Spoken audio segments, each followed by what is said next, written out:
मणिकर्णिका के पिछले एपिसोड में हम इसके 5वें उपखंड को समाप्त कर चुके हैं और आज हम इसके 6ठे उपखंड की तरफ बढ़ेंगे। 6ठा उपखंड भी 3 भागों में विभक्त है, तो हम इसके 6ठे उपखंड के पहले भाग की तरफ बढ़ते हैं। चलिए मेरे साथ। आभासी दुनिया के मेरे दोस्तों, शालिनी बोल रही हूं। जय भीम, हुल जौहार। 6ठे उपखंड का विषय है वैचारिक द्वंद्व। पहले भी वे कई बार इस बात को दोहरा चुके हैं तुलसीराम जी कि किस प्रकार वे कोई भी विचारधारा को सुनते थे या समझते थे तो वे उससे प्रभावित हो जाया करते थे। फिर बाद में उनको कई बार लगता था कि शायद ये रास्ता उनके लिए एप्रोप्रिएट नहीं है। तो इसी तरीके से किस किस तरह के वैचारिक द्वंद्व उस टाइम उनके मन में थे, उसी के ऊपर पूरा वे ब्यौरा प्रस्तुत कर रहे हैं। क्योंकि 1970 के दशक के आगे की राजनीति बहुत तेजी से करवट ले रही थी। तो क्या थी वो सारी हलचलें, उसको ये वे डिस्कस कर रहे हैं यहां पर। चलिए मेरे साथ। वैचारिक द्वंद्व 6ठे उपखंड का विषय है और उसका पहला जो खंड है, जो भाग है, उसका विषय है माओवाद तथा सोवियत संघ। वे पहले भी बोल चुके हैं कि माओवाद से उनका जो उग्रवादी माओवाद था उससे उनका मोह भंग हुआ। सन 1966 से लेकर 1976 तक के बीच का एक दशक मेरे लिए वैचारिक द्वंद्व का भी दशक रहा। मैं हर किसी नई विचारधारा के संपर्क में आता और उसी से प्रभावित हो जाता था। बुद्धिज्म तथा मार्क्सवाद के बीच माओवाद तथा अस्तित्ववाद से संघर्ष करता रहा। मेरे लिए बीएचयू में निवास का एक दशक बंदर कुदान जैसा था। बंदर कुदान जैसे कभी इस विचारधारा में चले जाना, कभी उससे प्रभावित हो जाना।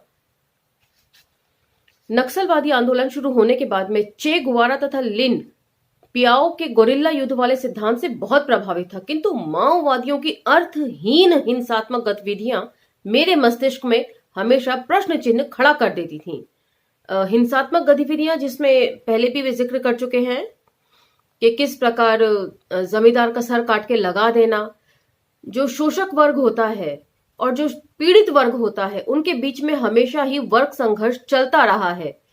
लेकिन यदि मैंने पहले भी कहा था, हम किसी चीज का विरोध करते हैं और बदले में विरोध के नाम पर वही चीज करते हैं तो वो भी एक लिहाज से सही नहीं है। तो शायद वही सब बातें यहां पर भी वे कहना चाह रहे हैं। धर्म और ईश्वर से मेरा नाता एकदम समाप्त हो चुका था। उसके साथ ही पाप और पुण्य की अवधारणा भी खत्म हो गई थी। फिर भी क्रांति के लिए बेमतलब की हत्या वाला सिद्धांत मुझे गहराई से खटकने लगा। कलकत्ता से मुझे मिलने वाली नक्सलवादियों की पत्रिका लिबरेशन में छपने वाली सामग्री का आधे से ज्यादा हिस्सा सोवियत संघ के विरोध में होता था और ये सोवियत संघ की बहुत पैरवी किया करते थे। नक्सलवादी सोवियत संघ को समाजवाद का शत्रु समझते थे। वे अमेरिकी साम्राज्यवाद तथा सोवियत समाजवाद में कोई फर्क नहीं समझते थे। दोनों में बहुत फर्क है और क्या फर्क है ये आगे तुलसीराम जी ने डिस्कस करा है। नक्सलवादी चीन की तर्ज पर जब भी सोवियत संघ का उल्लेख करते तो वे उसे हमेशा सोशल इंपीरियलिस्ट कहते। इस विश्लेषण का मैं हमेशा विरोध करने लगा। माओ द्वारा प्रस्तुत 3 वर्ल्ड थ्योरी, 3 दुनिया की अवधारणा भी मुझे गहराई से खटकने लगी। इस अवधारणा के तहत माओ का कहना था कि दोनों सुपर पावर यानी सोवियत संघ और अमेरिका की एक दुनिया है। दूसरी दुनिया यूरोप, कनाडा तथा पेट्रोल उत्पादक देशों की है। इस कड़ी में तीसरी दुनिया एशिया, अफ्रीका तथा लैटिन अमेरिकी के देशों की है। तो बचपन से ही सुनते आ रहे हैं कि इंडिया जो है, इंडिया पाकिस्तान जैसी जो कंट्रीज हैं वो 3rd वर्ल्ड में है। मैं भी उसी चीज को फॉलो करती थी। हमेशा जब भी अपने देश के बारे में बात करती थी तो ओहो हमारा ये 3rd वर्ल्ड है, 3rd वर्ल्ड कंट्री है, तो यहाँ पर ये सब समस्याएं तो होंगी ही।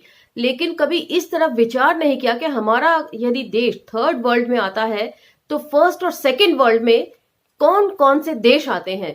मेरी ये समझ थी कि 1st वर्ल्ड में शायद अमेरिका और यूरोप के तरक्की वाले देश आते होंगे, लेकिन फिर भी मैंने कभी इस ऊपर विचार नहीं किया कि 2nd वर्ल्ड में कौन आता होगा। लेकिन यहां पर पढ़ने से पूरी चीज स्पष्ट तौर पर नजर आ रही है कि पहले में अमेरिका और सोवियत संघ आता है, उसके बाद यूरोपियन कंट्रीज और उसके बाद हमारी एशिया, अफ्रीकन और लैटिन अमेरिकन कंट्रीज। तो बहुत कुछ ऐसी चीजें हैं जिनको हम सुनते रहे हैं और इन टर्मिनोलॉजीज को हम गाहे बेगाहे इस्तेमाल भी करते रहे अपनी बातचीत में, उसको काफी हद तक सच भी मानते रहे हैं, लेकिन इस बारे में कभी सोच विचार नहीं किया हमने। तो ये उस सोच विचार को काफी स्पष्ट कर देती हैं सब चीजें।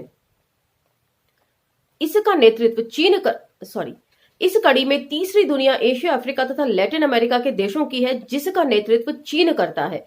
माओ के गांव के शहरों को घेरो वाली अवधारणा का भी संदर्भ इसी तीसरी दुनिया में था, अर्थात एशिया, अफ्रीका और लैटिन अमेरिका के देश गांव की तरह हैं, जहां अभी तरक्की पहुंची नहीं है पूरी तरीके से, जहां क्रांति के माध्यम से सोवियत संघ, अमेरिका तथा यूरोप आदि को घेरा जा सकता है। चीन तथा भारत के नक्सलवादी यह भी दावा करने लगे कि अब सोवियत संघ अंतरराष्ट्रीय क्रांति का केंद्र नहीं रहा, जबकि जो कम्युनिज्म है वो वहीं से उसका उदय माना जाता है। यह युग लेनिन तथा स्टालिन के साथ ही समाप्त हो गया था, अतः अब अंतरराष्ट्रीय क्रांति का केंद्र चीन हो गया है। माओ तथा माओवादी यह भी दावा करने लगे कि कार्ल मार्क्स, एंगेल्स तथा लेनिन के सभी कम्युनिस्ट विचारधारा के संस्थापक यूरोपीय थे, इसलिए वे एशिया की पृष्ठभूमि को अच्छी तरह नहीं समझते थे। माओ का यह दावा था कि वे एशियाई हैं, इसलिए तीसरी दुनिया को वे अच्छी तरह समझते हैं। तो इस चीज का जिक्र हरिशंकर परसाई जी ने अपने एक लेख में किया है, आवारा भीड़ के खतरे, जिसका मैंने पाठन किया था। उसका संदर्भ मैं यहां देना चाहूंगी, जिसमें वे इस बात को कहते हैं कि नेहरू जो है वो कम्युनिस्ट को अडॉप्ट तो करते थे, लेकिन पूरी तरीके से नहीं, क्योंकि उनका मानना था कि कम्युनिज्म का जो उदय हुआ है वो उस समय हुआ है जब जो आधुनिकीकरण हो रहा था पूरी दुनिया में। तो उनकी जो थ्योरीज हैं वो काफी हद तक आधुनिकीकरण के दौर की हैं, और जब आधुनिकीकरण पूरी तरीके से हो गया, औद्योगिकीकरण जिसको बोल सकते हैं, उसके बाद सेम वही चीजें इंप्लीमेंट नहीं की जा सकती, लेकिन उसका बहुत बड़ा हिस्सा आज भी इंप्लीमेंट किया जा सकता है, और बाकी का हिस्सा कुछ फेरबदल के साथ अपने देशों के हिसाब से उसको इंप्लीमेंट करना चाहिए। ये नेहरू की थिंकिंग थी, जिसका कि हरिशंकर परसाई ने बहुत अच्छी तरीके से विश्लेषण किया था।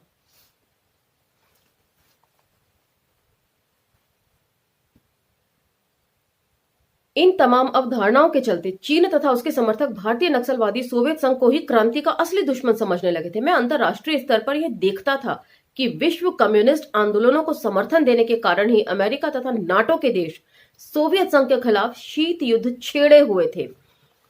अंतरराष्ट्रीय पटल पर जो राजनीति हो रही थी उसको तुलसीराम जी बाखूबी समझते थे, और यदि आप उनकी शिक्षाओं पर एक नजर डालेंगे, सबसे पहले ही उनका लेखक परिचय है, यदि उस पे मैं नजर डालूं तो उसमें दिखते हैं डॉक्टर तुलसीराम को अंतरराष्ट्रीय बौद्ध आंदोलन, दलित राजनीति तथा साहित्य की भी विशेषज्ञता हासिल थी।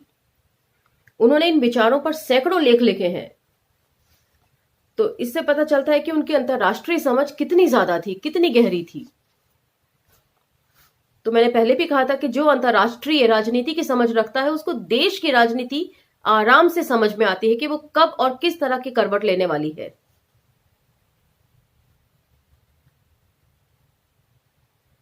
मैं अंतरराष्ट्रीय स्तर पर यह देखता था कि विश्व कम्युनिस्ट आंदोलनों को समर्थन देने के कारण ही अमेरिका तथा नाटो के देश सोवियत संघ के खिलाफ शीत युद्ध छेड़े हुए हैं। तो कोल्ड वॉर की एक्चुअल वजह क्या थी वो यहां पर दी हुई है। उल्टे इस शीत युद्ध में व्यावहारिक रूप से चीन अमेरिका के साथ हमेशा खड़ा रहता था। जाहिर सी बात है, डायरेक्ट नहीं तो इनडायरेक्ट फॉर्म में, गाहे बेगाहे वो अमेरिका का पक्षधर था। मेरे लिए विभिन्न कम्युनिस्टों द्वारा भारतीय राज्य का विश्लेषण विचारधारा के घोर संकट का प्रतीक बन गया था। सीपीआई का कहना था कि भारतीय राज्य एक नेशनल बुर्जुआ अर्थात राष्ट्रीय पूंजीपति स्टेट है। वहीं सीपीआई-एम का कहना था कि भारतीय राज्य बुर्जुआ लैंडलॉर्ड यानी कि पूंजीपति जमींदार स्टेट है, जबकि सीपीआई-एमएल का कहना था कि भारतीय राज्य सभी सेमी फ्यूडल, सेमी कॉलोनियल अर्थात अर्ध सामंती तथा अर्ध औपनिवेशिक स्टेट हैं।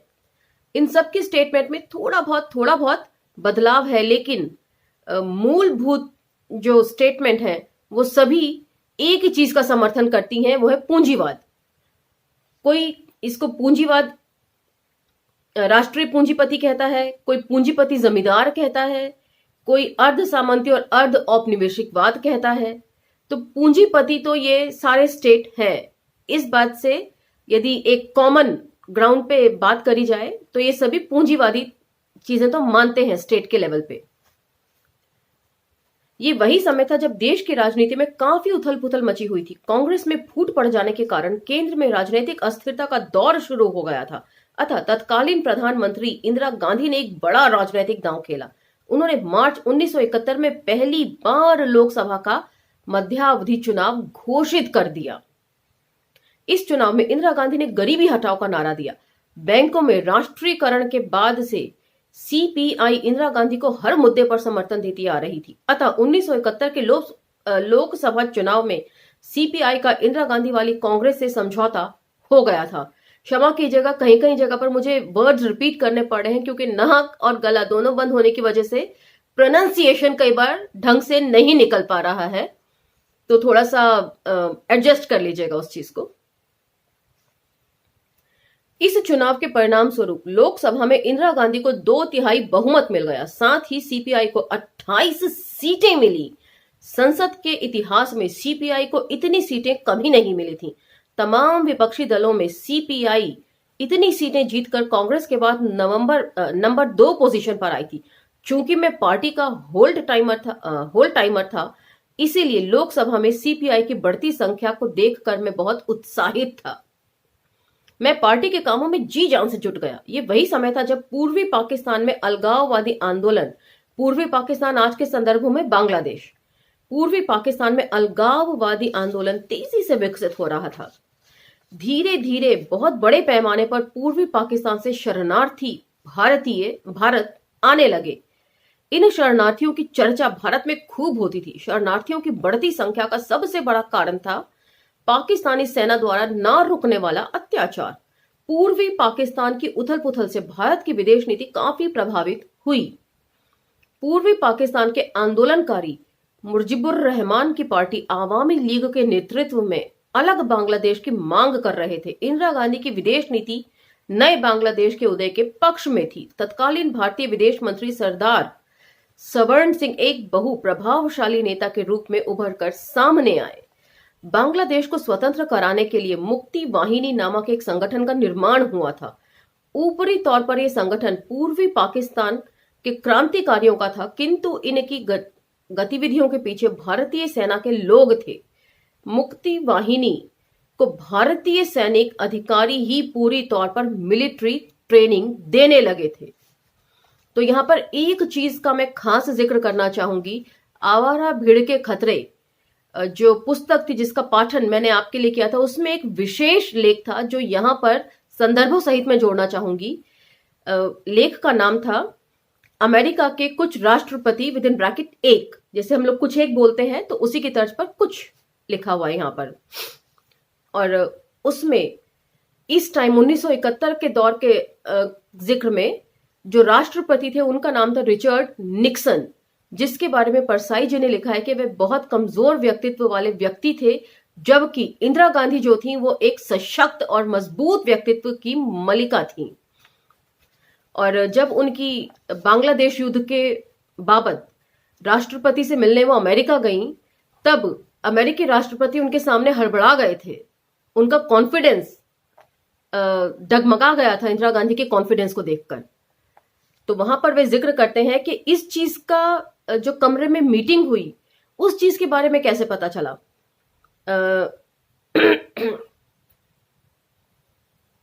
मैं नाम लिखना भूल गई। जो उनके सेक्रेटरी थे उन्होंने जब अपनी डायरी में इस चीज को नोट किया और जब उनकी डायरी छपकर मार्केट में आई पुस्तक के रूप में, तो तब उन्होंने इस चीज का जिक्र किया था कि किस प्रकार मीटिंग में क्या क्या बातें हुई। राष्ट्रपति निक्सन ने इंदिरा जी को बोला था कि आप जो है वहां पर घुसपैठियों को भेज रही हैं। तब इंदिरा जी का जवाब था कि हम घुसपैठियों को नहीं भेज रहे हैं, वे तो बांग्लादेशी शरणार्थी थे जिनको हमने शरण दी थी, अब वे वापस जा रहे हैं। तो अगर आप उस बातचीत को यहां पर इस प्रसंग से जोड़े कि जो वापस जा रहे थे मुक्ति वाहिनी, जो बनाई थी संगठन, और भारतीय सैनिक अधिकारी ही उसे पूरी तौर पर मिलिट्री ट्रेनिंग देने लगे थे। तो उन्हीं शरणार्थियों का इस्तेमाल किस तरीके से किया बांग्लादेश को आजाद कराने में, तो दोनों संदर्भों को आप जोड़ सकते हैं। उस लेख को आप प्लेलिस्ट में जाकर चेक कर सकते हैं। पूर्वी पाकिस्तान की हलचल को देखते हुए भारत के जनमानस में काफी उत्साह देखने को मिला।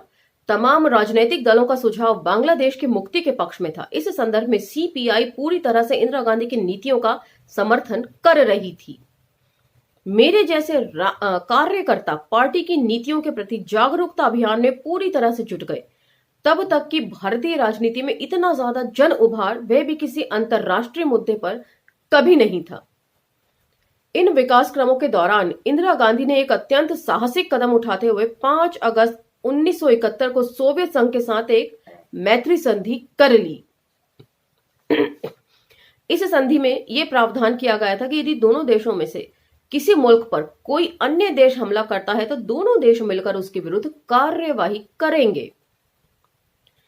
इस तरह से यह संधि एक रक्षा संधि भी थी। भारत सोवियत मैत्री संधि पर हस्ताक्षर होते ही देश की तमाम दक्षिणपंथी पार्टियों ने इंदिरा गांधी के खिलाफ तर्क देते हुए उन्हें सोवियत एजेंट तक घोषित कर दिया था। इन सारे मुद्दों पर बीएचयू के छात्रों के बीच मेरी खूब बहस होती थी। ये वही दौर था जब मैं कट्टर सोवियत संघ समर्थक बन गया। मेरी समझ थी कि भविष्य में बांग्लादेश की मुक्ति में भारत सोवियत मैत्री संधि सर्वाधिक महत्वपूर्ण भूमिका निभाएगी। मुझे छात्रों के बीच काम करते हुए आश्चर्य होता था कि बीएचयू के अधिकतर छात्र भविष्य में अंतर्राष्ट्रीय स्तर पर संभावित घटनाओं को ठीक से भांप नहीं पाते थे, जिसका प्रमुख कारण था कि अन्य विपक्षी नेताओं, विशेष रूप से सोशलिस्टों द्वारा फैलाया जा रहा सोवियत विरोधी अनर्गल प्रोपेगेंडा। इस समय मैं एमए प्रथम वर्ष राजनीति शास्त्र का छात्र था। वहां के अधिसंख्यक अध्यापक ऐसे ही प्रोपेगेंडा के शिकार थे।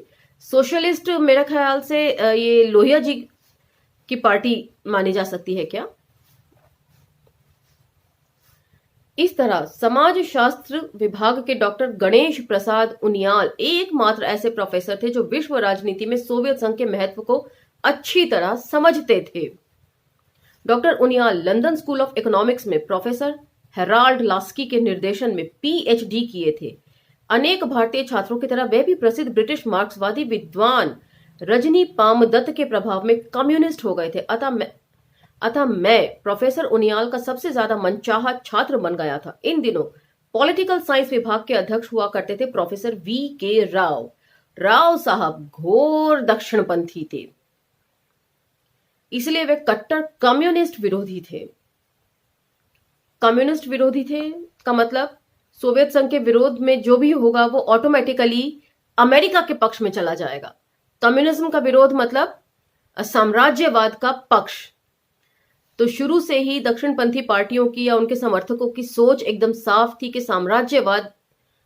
साम्राज्यवादी जो ताकतें हैं उन्हीं को सपोर्ट करना है।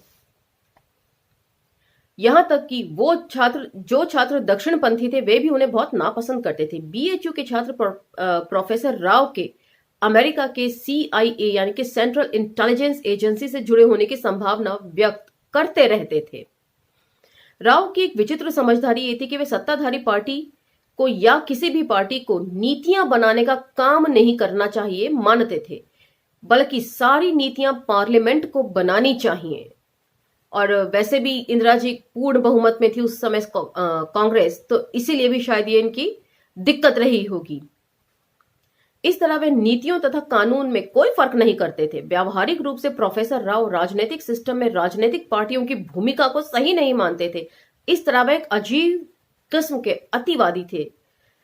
तो पता नहीं यदि आज भी हैं तो आज के संदर्भों में वे क्या सोचते, क्योंकि आज तो सारे डिसीजन एक ही पार्टी ले रही है, चाहे वो सही हो चाहे गलत हो, उनका विरोध भी कोई नहीं कर सकता क्योंकि पूर्ण बहुमत में है।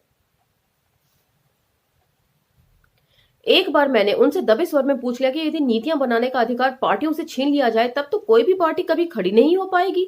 इससे समाज में राजनीतिक बदमली फैल जाएगी। मेरी समझ थी कि पार्लियामेंट को नीतियों के आधार पर कानून बनाने का अधिकार तो है, किंतु नीतियां हमेशा पार्टियां निर्धारित करती है।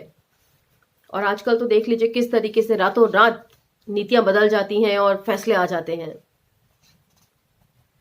मेरी बातों से ना जाने क्यों प्रोफेसर राव हमेशा चिढ़ जाते थे। उसी दौरान एक दिन उन्होंने मुझे अपने घर बुलाया और कहा कि कुछ बात करनी है। मुझे लगता है जैसे कि मैंने कहा कि विचार जो है वो परिपक्व होते हैं और जो विचारधारा आपकी शुरू में होती है वो बाद में भी रहे, ये कोई जरूरी नहीं। तो यहाँ पर शायद प्रोफेसर राव यदि आज हैं या होते तो जरूर अपने विचार बदल चुके होते, क्योंकि अब तो उनकी मनपसंद पार्टी ही सत्तारूढ़ है। मैं खुश हुआ और शाम के समय बीएचयू परिसर स्थित उनके निवास पर गया। वहां पहले से ही उनके यहाँ कोई मेहमान उपस्थित थे। उस समय जून 1972 वाली तेज लू चल रही थी। खूब गर्म वातावरण था। मेरे वहां पहुंचते ही प्रोफेसर राव ने बड़े आदर के साथ कुर्सी पर बिठाया, फिर अपने मेहमान के साथ मुझे भी लाल रंग का एक गिलास शरबत पिलाया। लाल रंग का उन दिनों मुझे याद है कि रूह अफ़ज़ा ही एकमात्र शरबत हुआ करता था, लाल रंग का। इसके बाद डॉक्टर राव कहने लगे, मैंने आपको इसलिए बुलाया है क्योंकि आप गरीब अछूत परिवार से आते हैं, इसलिए आप जैसे व्यक्ति के लिए राजनीति से कुछ नहीं होता है, अतः आपको पैसा कमाना चाहिए। इसके लिए उन्होंने कहा, आप जैसे युवकों को बैंड बजाना सीखना चाहिए, क्योंकि भारत में हमेशा शादी विवाह होते रहते हैं। इसके चलते आप काफी पैसा कमाकर अपने माँ बाप की सेवा कर सकते हैं। मैं प्रोफेसर राव से इस तरह की सलाह की कभी कल्पना भी नहीं कर सकता था, इसलिए मुझे घनघोर आश्चर्य हुआ। मैंने तुरंत भाप लिया कि प्रोफेसर राव का ये उद्गार निहायत जातिवादी भेदभाव का परिणाम था, और यही विचारधारा सत्तारूढ़ पार्टियों की भी है। वे कहते हैं, नौकरी नहीं है तो भजिया तल लीजिए। अतः मन ही मन ये सोचते हुए उनके घर से बाहर निकल आया कि मैं एक ना एक दिन प्रोफेसर राव का बैंड अवश्य बजाऊंगा। बीएचयू की खासियत यह थी कि जहां प्रोफेसर राव जैसे सामाजिक भेदभाव रखने वाले प्राध्यापक थे, वहीं प्रोफेसर हरिहर नाथ त्रिपाठी जैसे विचारशील विचार वाले लोग भी थे। प्रोफेसर त्रिपाठी ने एक बार किसी से आईएएस इंडियन एडमिनिस्ट्रेटिव सर्विसेज की परीक्षा के लिए फॉर्म मंगाकर मुझे दिया और उनका दावा था कि मैं प्रथम चांस में ही परीक्षा पास कर लूंगा। वे मुझे उच्च से उच्च पद पर देखना चाहते थे। क्योंकि मेरा झुकाव कभी भी इस तरह की नौकरियों के प्रति नहीं था, इसलिए फॉर्म भरने से इनकार किए जाने पर प्रोफेसर त्रिपाठी बहुत निराश हुए थे। फिर भी मेरे द्वारा उच्च से उच्च शिक्षा प्राप्त करने वाले अभियान को वे हमेशा उत्साहित रहते थे। प्रोफेसर त्रिपाठी जी अत्यंत धार्मिक होते हुए भी सेक्युलर व्यक्ति थे। मीठी गोली इसको कह सकते हैं। दर्द लेकर जाइए। हरिशंकर परसाई जी का लेख मुझे याद आ गया, आवारा भीड़ के खतरे का। वो लेख और इन सारी बातों में इतनी साम्यता है कि बार बार लौट कर मैं हरिशंकर परसाई जी की आवारा भीड़ के खतरों के लेख का जिक्र करने लगती हूँ, क्योंकि सारे इंसिडेंट्स में बहुत सारी साम्यता है। और उसमें वो किस तरीके से लिखते हैं कि समाजवाद एक मीठी गोली है जो सबको दी जा सकती है। उसको खाने से व्यक्ति को ऐसा लगता है कि वो ठीक हो रहा है, जबकि वो होती सिर्फ शक्कर की गोलियां हैं जो मनोवैज्ञानिक इलाज करती है लोगों का। तो यहाँ पर मुझे तुलसी राम जी के विचार एकदम रतन जी के विचारों जैसे लगते हैं। बहुत लोग कहते थे कि रतन जी भी पहली ही बार में आईएएस क्लियर कर जाएंगे, लेकिन रतन जी ने अपने लिए पढ़ाई लिखाई का मार्ग चुना। और तुलसी राम जी और रतन जी दोनों ही अपने अपने फील्ड के नॉलेजेबल पर्सन्स हैं। एक बार उन्हीं दिनों प्रोफेसर त्रिपाठी मुझे बनारस के प्रसिद्ध संकट मोचन मंदिर के महंत श्री वीरभद्र मिश्र के भदैनी शिवाला स्थित निवास पर ले गए। मैं बहुत घबराया हुआ था कि दलित होने के नाते पता नहीं महंत जी कैसा व्यवहार करेंगे। प्रोफेसर त्रिपाठी ज्यों ही मेरा नाम लेकर महंत जी से परिचय कराने लगे, मिश्र जी बीच में ही टोकते हुए बोल पड़े, मैं तुलसी राम जी को अच्छी तरह से एक कम्युनिस्ट नेता के रूप में जानता हूं। इनसे परिचय कराने की जरूरत नहीं है, क्योंकि इनका नाम अक्सर अखबार में छपता रहता है। मैं महंत जी की बातें सुनकर चकित सा रह गया। उस दिन महंत जी ने हमें खूब मिठाइयां खिलाई और इस तथ्य को उजागर किया कि बड़े बड़े सेठ मारवाड़ी देसी घी की मिठाइयां हनुमान जी को चढ़ाने के लिए ले आते हैं, इसलिए वे ऐसे ही प्रसादों से अपने खास मेहमानों का स्वागत करते हैं। इसके बाद महंत जी ने हमसे कहा कि जब भी शुद्ध प्रसाद खाना हो तो हमारे निवास पर आ जाइए। ऐसा ही हुआ। त्रिपाठी जी के साथ जब भी मैं उनके यहां गया, महंत जी ने हमेशा हमारा स्वागत वैसे ही किया। महंत जी के निवास पर जाने से पहले मुझे ये गलतफहमी थी कि महंत जी एक कट्टरपंथी व्यक्ति होंगे, किंतु बाद के दिनों में मैंने पाया कि वे हमेशा धर्मनिरपेक्षता के लिए बनारस में काम करते रहे। अब उसके आगे का भी ब्यौरा प्रस्तुत कर रहे हैं तुलसीराम जी। महंत जी की सबसे बड़ी धर्मनिरपेक्ष भूमिका उस समय देखने को मिली जब कुछ साल पहले संकट मोचन मंदिर में आतंकवादियों ने बम विस्फोट कर दिया, जिसमें कई लोग मारे गए और अनेक घायल हुए। बम विस्फोट के बाद बनारस के हिंदू तथा मुसलमानों के बीच काफी तनाव पैदा हो गया था। ऊपर से आग में घी डालने के उद्देश्य से अडवाणी जी अपने हिंदुत्ववादी जत्थे के साथ संकट मोचन में धरने देने के लिए पहुंच गए, किंतु महंत जी ने इस जत्थे को तुरंत मंदिर परिसर से बाहर भेज दिया और उन्होंने साफ कह दिया कि किसी को भी इस विशेष परिस्थिति का राजनैतिक उद्देश्य के लिए फायदा नहीं उठाने देंगे। तो कुछ लोग सही मायनों में सेक्युलर भी होते हैं। मैं हमेशा से ही कहती आई हूं कि अच्छे बुरे लोग हर तरह की व्यवस्था में आपको मिल जाएंगे। जहां तक प्रोफेसर हरिहरनाथ त्रिपाठी का संबंध है, उनका भूतकाल काफी रोचक था। वे बनारस के सर्वाधिक कट्टरपंथी साधु स्वामी करपात्री जी के सेक्रेटरी हुआ करते थे। करपात्री जी का मुर्दैया में बहुत अच्छे से एक्सप्लेनेशन दिया है कि सबसे पहले करपात्री जी से ये बहुत ज्यादा इंप्रेस हो गए थे बचपन में, जब उन्हें पता चला कि उनके अंजलि में जितना भोजन अटता है वे सिर्फ उतना ही करते हैं, उससे ज्यादा नहीं करते। तो इस बात से तुलसीराम जी बहुत ज्यादा इंप्रेस हो गए थे और जब वे स्कूल में आए दौरे पर तो बहुत श्रद्धा भाव था, लेकिन बाद में उन्होंने जिक्र किया कि बीएचयू जाने के बाद मुझे पता चला कि वो कितने दक्षिणपंथी और कट्टर थे विचारों के। यहां तक के हिंदू कोड बिल पर उन्होंने जमकर विरोध किया था डॉक्टर अंबेडकर का।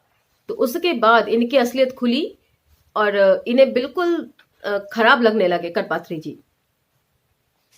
मुर्दैया में इस चीज का जिक्र है।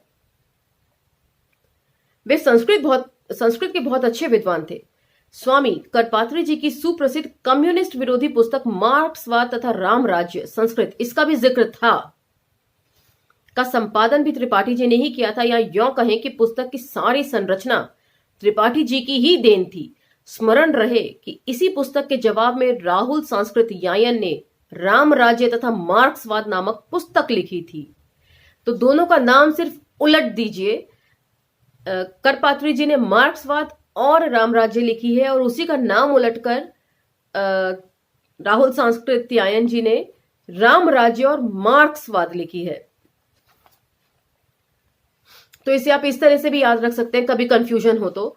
ये नुस्खा मैंने अपने लिए अपनाया था, आप लोगों पर भी जरूर काम करेगा कि राहुल संस्कृत यायन जी के पुस्तक का नाम गलती से मार्क्सवाद और राम राज्य ना निकले, इसलिए RAM, R फॉर राम राज्य, A फॉर एंड और M फॉर मार्क्सवाद, राम के नाम से याद कर लीजिए। बाद में त्रिपाठी जी की धार्मिक कट्टरता छोड़कर आधुनिक ज्ञान की दुनिया में आ गए और BHU के प्राचीन पॉलिटिकल थॉट के प्रोफेसर हो गए। लगभग 4 वर्ष पहले मैं बनारस छोड़कर दिल्ली आ गया, किंतु वहां की अनगिनत स्मृतियों में प्रोफेसर त्रिपाठी तथा महंत वीरभद्र मिश्र का स्थान हमेशा विशिष्ट बना रहेगा। तो 4 दशक पहले का ये सारा वर्णन है। तो तकरीबन समझ लीजिए कि 1980 के प्रारंभिक वर्षों में तुलसीराम जी दिल्ली आ गए होंगे। तो आज का ये एपिसोड हम यहीं समाप्त करते हैं। इसमें बहुत सारा कुछ जानने और समझने को है और जो द्वंद्व सिर्फ तुलसीराम जी का ही नहीं, तुलसीराम जी के माध्यम से इसे हम और आप अपने ऊपर भी इंप्लीमेंट कर सकते हैं कि हमारे बीच में भी राजनीति को लेके द्वंद्व चलता रहता है कि क्या विचारधारा है, समझ नहीं आती है। राजनीति इसलिए गंदी लगती है क्योंकि समझ नहीं आती, लेकिन तुलसीराम जी ने इतने सिंप्लीफाई तरीकों से उन सारे घटनाक्रमों का, उस सारी राजनीति का यहाँ पर जिक्र किया है कि हमें ये बहुत आसानी से समझ में आ जाए। खास करके ये थर्ड वर्ल्ड थ्योरी जो मुझे भी कभी समझ नहीं आई, लेकिन मैंने कभी इसको समझने की कोशिश भी नहीं की। ये भी एक विचारणीय प्रश्न है कि समझ में नहीं आती तो कोई बात नहीं, हम कोशिश भी नहीं करते उसको समझने की। तो ये नहीं होना चाहिए, पर ये आत्मकथा ने मेरे काफी सारे पट खोल दिए हैं ज्ञान के। उम्मीद है आपके साथ भी ऐसा ही हो रहा होगा। तो आज का ये एपिसोड यहीं विराम देते हैं। अगले एपिसोड में आपसे फिर भेंट होगी। तब तक लाइक, शेयर, सब्सक्राइब करना ना भूलें। धन्यवाद।